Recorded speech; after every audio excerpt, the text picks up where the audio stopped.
All right, good morning, everyone. Come on. So I do participatory research, so I hope you won't mind being sort of co-learners in this experience. And I think it's really fitting that I have the chance to open this session for you all because I work so deeply with farmer communities, and I think this is an important chance for me to provoke you to think not so much about data and statistics, but rather about the methods we can use to engage farmers around sensitive and sometimes hard to conceptualize issues such as food safety, or in my case, mycotoxins in particular. So many of us are very familiar already with what aflatoxins are, or mycotoxins as a more general class.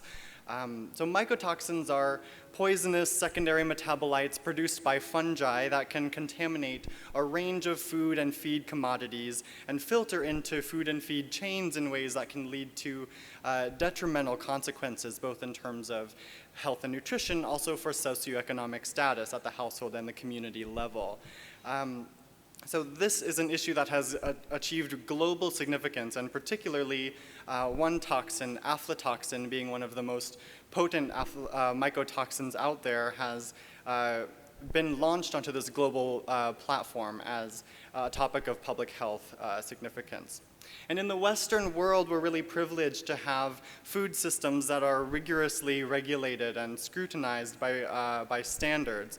And so we keep our food systems relatively safe. But in resource-poor smallholder communities in India and across the tropical developing world, much of the food that is produced and consumed in the diet circulates within village communities endogenously with very little regulatory scrutiny. And so it's arisen as a major question in my dissertation research: how do we translate the processes and prospective outcomes of food safety regulation to resource-poor communities that are not served by formal regulatory infrastructure?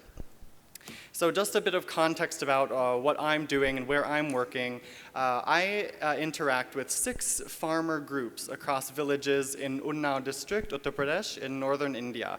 I touch about 200 households, and I've been working with these farmers over the course of the past 2 years to assess food safety risks and potential determinants of aflatoxin exposure risks in these smallholder food systems. The farmers I interact with are mixed genders, mixed classes and castes, and as you can imagine, each member of a food system interacts with food safety and interacts with food that could potentially be contaminated in very different ways. And so it's been a very interesting challenge to mobilize farmers using participatory methods around issues of food safety and aflatoxins in ways that can not only raise awareness in a place where awareness wasn't there before, but also allow communities to strategize and prioritize their own alleviative trajectory, their own intervention strategies. So what I'm going to do today is not go into great detail about the results, but instead, in the spirit of a methods and tools section, I'm going to elaborate on 4 key principles of my research that have emerged as really critical considerations to take into account when trying to activate smallholder communities around a participatory intervention. In my case, in aflatoxins, but hopefully these sorts of models and methods can be expanded to capture issues of broader scale and scope. So the first of the 4 principles that I'm really going to talk about is what I consider to be sort of the foundation of participatory research, which is that when working with communities, discovery is research. And this is because people are really inclined to adapt and innovate in their system if they feel like they can personally connect to the objectives and the outcomes of the research that you're doing. And so I'll just give a little snapshot from my study and about how we are interacting with farmers in a discovery-oriented way to surveil the food system context and probe the nodes along the food value chain for sensitive places where interventions can be well placed. So we work with iterative cycles of describing the problems, diagnosing local constraints, and identifying local intervention options that are not only plausibly effective, but also locally attainable, given the resource poor constraints of the stakeholder villages. And this figure here is just a whirlwind overview of my longitudinal survey of aflatoxins across a range of commodities and 6 time points across a calendar year. And I conducted this surveillance exercise together with the farmers, engaging with them not only in the physical process of sampling, but also in the capacity building and the awareness raising that corresponds to monitoring initiatives. And by developing this data and translating it into language, messages, and visuals that the farmers can understand and critique, we've been able to really effectively pinpoint those time points across the seasonal fluctuations and those commodities in the local food system that are giving rise to aflatoxins in the way that might be most targeted by intervention efforts. And I won't talk about this figure much, but if you want to know more about the data, the findings, then please catch me afterwards. I'd be delighted to talk more about it. But I really want to stick to the methods here. The second key principle that I want to elaborate on today is this idea of building collective identity as a key mobilizer of farmers around participatory research agenda.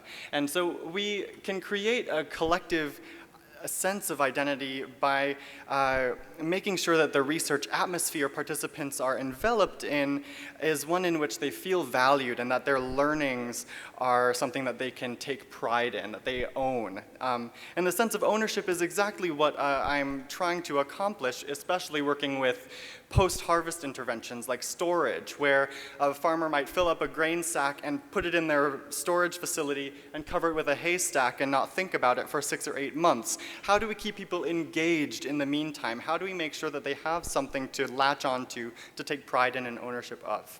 So one example from my work is how we've branded our project activities together with the farmers to make sure that their work along the project has a fixed identity that they can use as a platform for expansion and innovation. So we had this brilliant exercise engaging many households across the 6 study sites where we worked closely with them, especially with the more literate members of the Farmer Research Network who were more interested in this, to solicit naming ideas for the project. We actually trained them on what it means to name a project and what is the relevance and the power of having a specific identity that you as a farmer group can identify with. And after receiving such a rich collection of name suggestions from the farmers, we came up with this acronym, Kisan. And for any Hindi speakers in the audience, you know that Kisan is the Hindi word for farmer. And so the full form of this that came exactly from language that the farmers themselves contributed to the naming contest is Kisan Sahayog Samuhik Anusandhan Network, which in Hindi means Farmer Support Collective Research Network. And we're really capturing the essence of what we're trying to do and giving them a brand, a sense of identity that they can mobilize around even when there aren't immediate activities taking place. And the third principle of the 4 that I'll talk about today is something that is increasingly important methodologically as we navigate this difficult puzzle of respecting our research priorities together with the priorities of farmer groups. And so this principle of blending priorities by acknowledging that all parties in this equation have equally valid motives that need to be taken into account. Because really when we as researchers or practitioners enter a system, we have our own agenda, but we also are necessarily contextualized within the local village setting. And I see the time, I'm conscious of it, thank you. So in our work, we strive to assess and reassess the forces that drive particular actions in our communities. So just one brief example of what we're doing is respecting the local farmers' immediate need to reduce the amount of insect infestation in grain storage. We have embedded our aflatoxin prevention messaging into that immediate need and priority of the farmer group by rolling out hermetic storage bags as a as an intervention with dual purpose, one that meets our needs and is conducive with our messaging, but also that satisfies a more immediately urgent need for the farmer groups. Then just the last thing that I will talk about today is this fourth objective of establishing a responsive information system. And this is something that hasn't really been tackled really rigorously in the Farmer Research Network train of thought so far. And this is to ensure that all voices and the insights that are coming from both the scientist and the farmer sides of the equation are recognized to mutual benefit. And in my project, we've attempted this by rolling out a very dynamic farmer participant workbook. It's a ringed binder where sheets can be added and exchanged and reorganized at any time, so farmers can actually help to guide the research objectives. And instead of coming in with a fixed set of modules, over time, as the farmers continue to engage in conversation, they in turn inform the deployment and development of modules that are according to their interest within the purview of the subject. And then just in 30 seconds, I'll wrap up because I know I'm out of time. Thank you.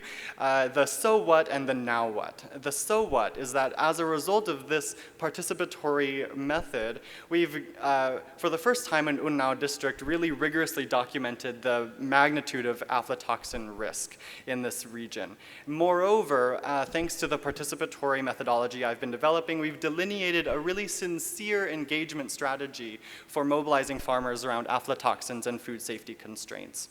And the now what? The next steps in my project as I'm moving on toward the next phase are just to think about what design elements I can leverage to scale this model for participatory engagement for maximal reach, and also to design for flexibility in its scope. So this model might be used as a skeleton, as a set of pillars to inform and assist interventions that go from a place beyond food safety and beyond mycotoxins. So happy to take any questions during the Q&A, and thanks to my wonderful collaborators.